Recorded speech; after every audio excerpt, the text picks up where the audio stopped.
kami pada kesempatan ini mohon maaf apabila dalam penanganan kami ada yang salah. Karena kami tadi pada saat paparan kami sampaikan bahwa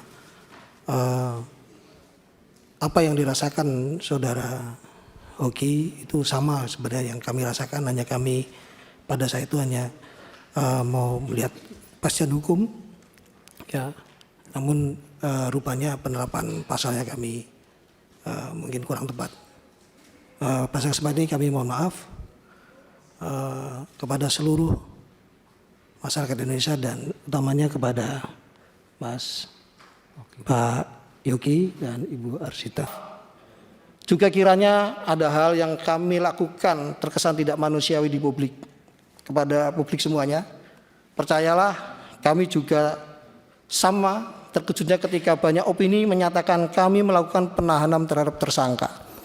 Sementara pada faktanya, bahkan ketika kuasa hukum meninggal dunia atau pelaku jambret bersurat kepada kami, merasa keberatan saudara Hoki tidak dilakukan penahanan, serta memohon agar kami melakukan penahanan terhadap saudara Hoki, kami tetap berpegang teguh tidak melakukan penahanan kepada beliau. Demikian yang kami jelaskan. Kami aturkan terima kasih kepada Komisi 3 DPR RI yang telah memberikan ruang aspirasi terkait permasalahan ini.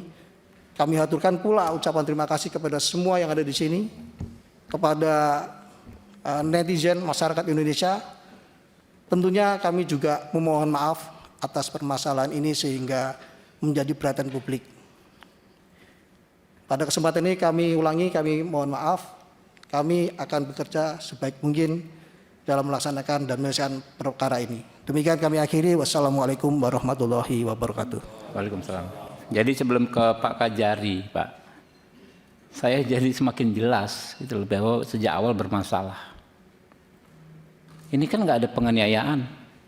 Tadi dia main tuduh, katanya ditendang nggak terbukti, keluar jalur, katanya memang karena dipepet. Ya dipepet lah, nama yang ngejar maling. Gimana menghentikannya? Dalam rangka menyelamatkan harta bendanya. Lalu dia akhirnya menabrak tembok, gitu kan. Jadi kewenangan Bapak betul, Bapak nggak bisa memutus siapa salah siapa benar, tapi kewenangan Bapak, ya, menyatakan ini ada pidana atau tidak sejak awal bisa, Pak. Ya, memang kewenangan Bapak, tapi secara akal sehat ini bukan tindak pidana.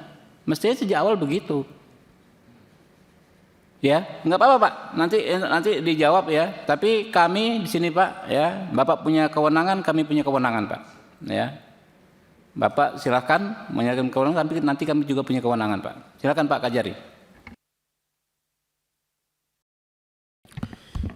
Bismillahirrahmanirrahim. Assalamualaikum warahmatullahi wabarakatuh. Yang terhormat pimpinan Komisi 3 DPR RI, yang mulia Bapak Dr. Habibur Rahman SHMH. Yang terhormat para anggota Komisi 3 DPR RI. Terlebih dahulu kami ingin menyampaikan terima kasih Bapak atas kesempatan yang diberikan kepada kami dari Kejaksaan Negeri Sleman untuk melaksanakan RDP pada siang hari ini. Sebelumnya kami juga dalam hal ini ingin memperkenalkan diri bahwa nama kami Bambang Yunianto sebagai Kepala Kejaksaan Negeri Sleman. Dalam hal ini kami didampingi oleh PLT Kasipidum, Bapak Murti Ariwibowo, dan JPU yang dalam hal ini sebagai Jaksa P16, Jaksa Peneliti Berkas Perkara. Jadi perlu kami sampaikan bahwa kami dalam hal ini menerima berkas perkara berdasarkan timeline yang akan kami sampaikan sebagai berikut Bapak. Jadi setelah menerima SPDP pada tanggal 24 Juli 2025, kami pada tanggal 29 langsung menerbitkan P16 dengan jaksa peneliti yaitu Saudari Adinda Hapsari dan Saudari Rahajeng Dinar, yang dalam hal ini mohon maaf tidak bisa hadir karena sedang sakit tipes. Selanjutnya setelah dilakukan penelitian, diterima SPDP tersebut, kemudian pada tanggal 2 Oktober kami menerima berkas perkara tahap 1. Selanjutnya jaksa penuntut umum menentukan sikap. Dan pada tanggal 7 Oktober 2025 menyatakan bahwa berkas belum lengkap dengan surat P18. Dan JPU memberikan petunjuk P19 pada tanggal 14 Oktober 2025. Kemudian berkas dikirim kembali oleh pihak penyidik dari Polresta Sleman, yaitu pada tanggal 25 November 2025. Setelah diterima, maka pada tanggal 4 Desember diadakan berita acara koordinasi antara Kejaksaan Negeri Sleman dengan penyidik Satlantas Polres Sleman.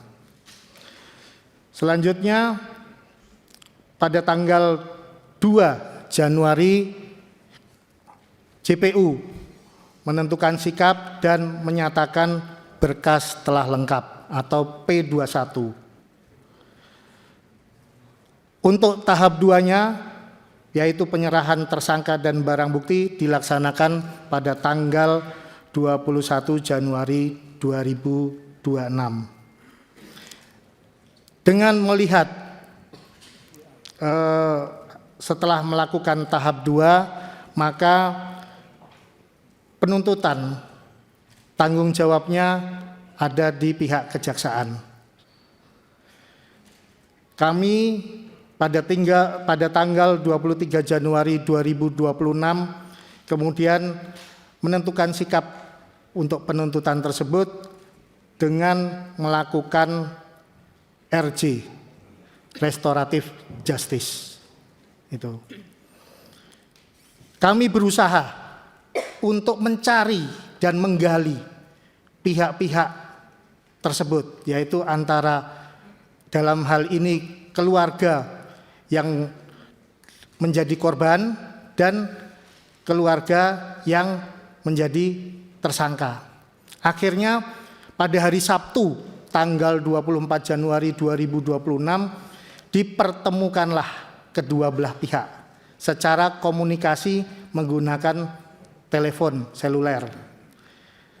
Di situ ada pembicaraan, ada kesepakatan bersedia untuk dilakukan pertemuan walaupun via Zoom meeting, karena kondisinya keluarga dalam hal ini sebagai korban itu ada di Palembang dan ada di Pagar Alam.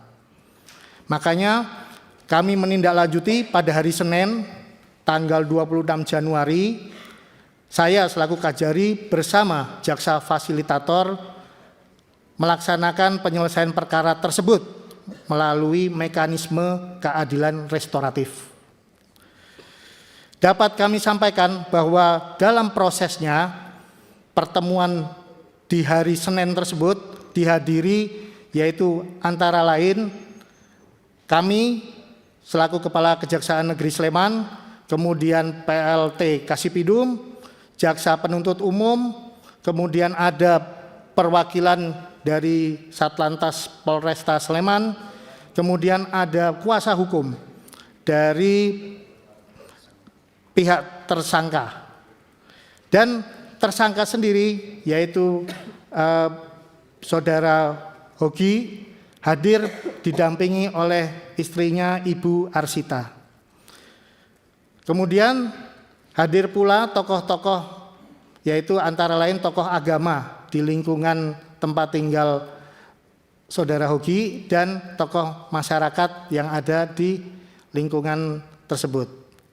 Sedangkan yang mengikuti melalui Zoom meeting, kami dalam hal ini ada penasihat hukum dari pihak keluarga korban, yang notabene dalam hal ini menyampaikan bahwa dia termasuk sebagai keluarga daripada korban tersebut. Kemudian ada juga keluarga korban, yaitu ayahnya Bapak Hermanto dan pamannya Bapak Ramlan. Kemudian ada adik korban yang ada di Palembang, itu Saudara Eka Putri Kirana. Didampingi kami juga oleh Ibu Wakajati Daerah Istimewa Yogyakarta secara virtual.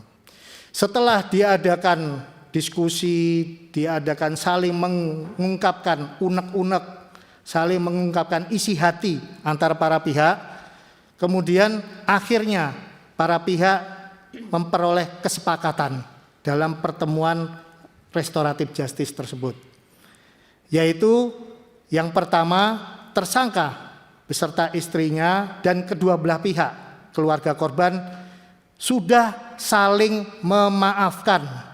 Jadi mereka sudah memaafkan. Kemudian kedua belah pihak setuju untuk melakukan penyelesaian perkara ini menggunakan restoratif justice. Selanjutnya, untuk bentuk kesepakatan perdamaian masih menunggu proses hasil komunikasi antara penasihat hukum dari korban maupun dari pihak tersangka. Kami pada tanggal 27 Januari